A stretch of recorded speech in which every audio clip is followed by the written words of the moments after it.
morning, Cuba. Buenos dias. What a lovely morning this fine April 17th.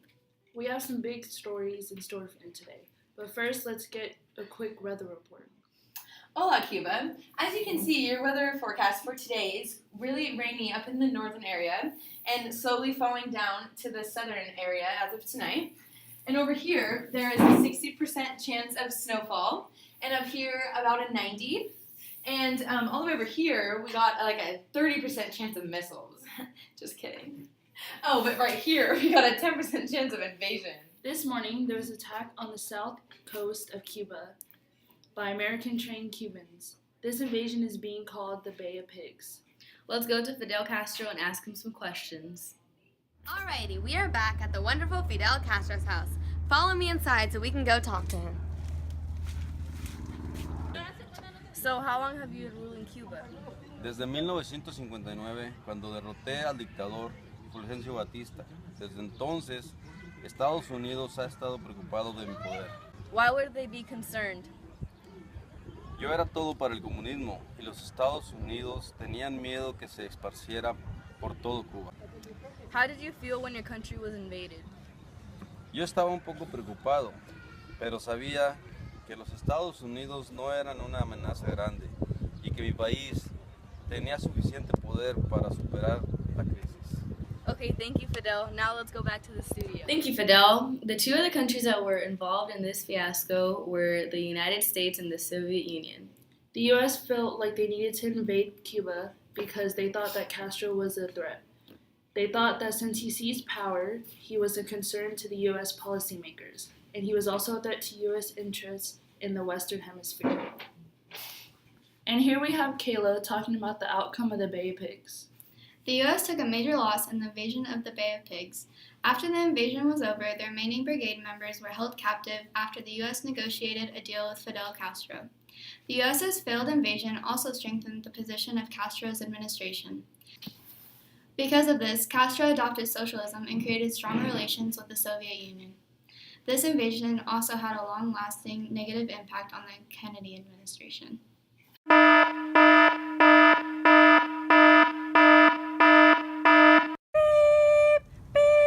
Attention, this is a public service announcement. Attention people of Cuba, this is President Kennedy speaking. I'm here to notify and warn you that Fidel is not the man you want in office. This is a public service announcement for your benefit and the good of Cuba. The time to get Fidel out is now. Trust me, Castro needs to be cast go because cast no. Please consider the announcement as crucial to your country and take it into consideration.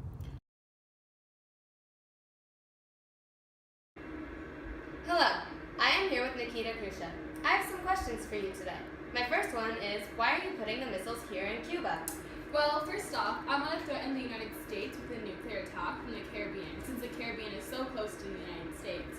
The second reason for putting missiles here in beautiful and tropical Cuba is to bolster the bargaining position and to force West Berlin to join Germany. Okay, thank you, Krusha. That's all the time we have for you right now.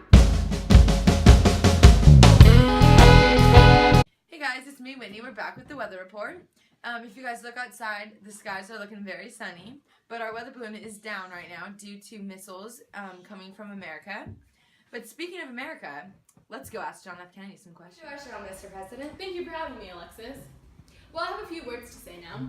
Good evening, my fellow citizens. This government has promised to maintain the closest surveillance of military buildup of the island of Cuba.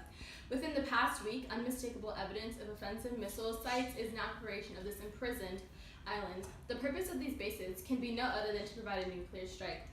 Soviet Prime Minister Nikita told me in my office that he would be instructed to be clear once again that he's already done. The Soviet assistance and I, quote, pursue surely the purpose of continuing to the defense capability of Cuba, end quote. Interesting. So what are you going to do about the missiles coming here? After many long, difficult meetings, we have decided to place a naval blockade or a ring of ships around Cuba. The aim of this quarantine is to prevent the Soviets from bringing in military supplies. I am demanding the removal of the missiles already there and the destruction of the sites. Thank you, Alexis. You're welcome, Mr. Kennedy. Thank you. And now for a quick commercial break.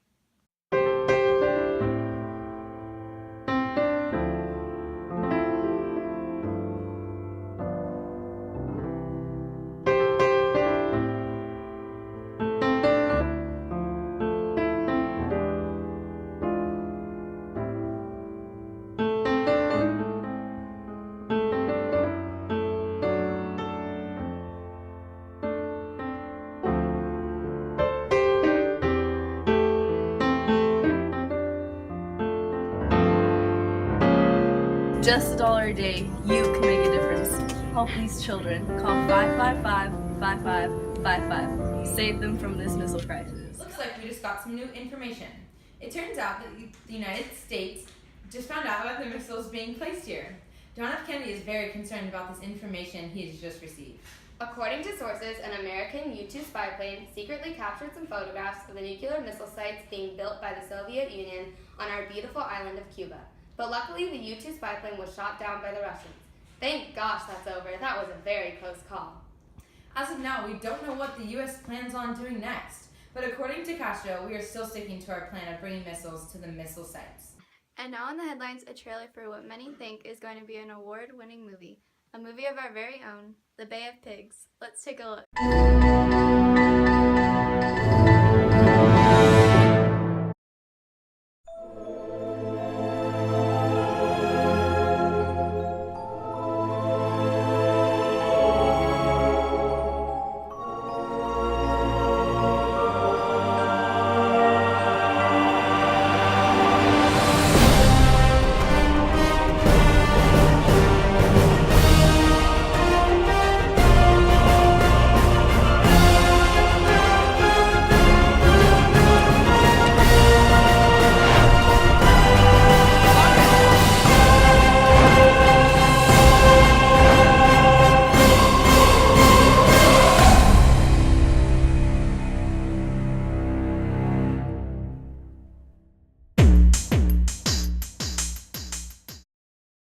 Okay.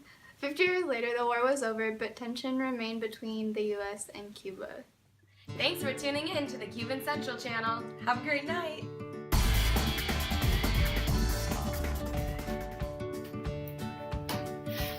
You see a lot of sun coming in tonight. Good morning, Cuba. We have Kayla here about. You guys can't press it when I'm like in the middle of laughing because then I'm not over the laughing bit. Like, you gotta wait. over the laugh? No, I'm not. I'm still laughing. U-2 spy plane secretly captured some photographs of the nuclear missile sites being. Live life, breathe in. I know somehow we're gonna get there. It'll be so wonderful. Freddie Kim.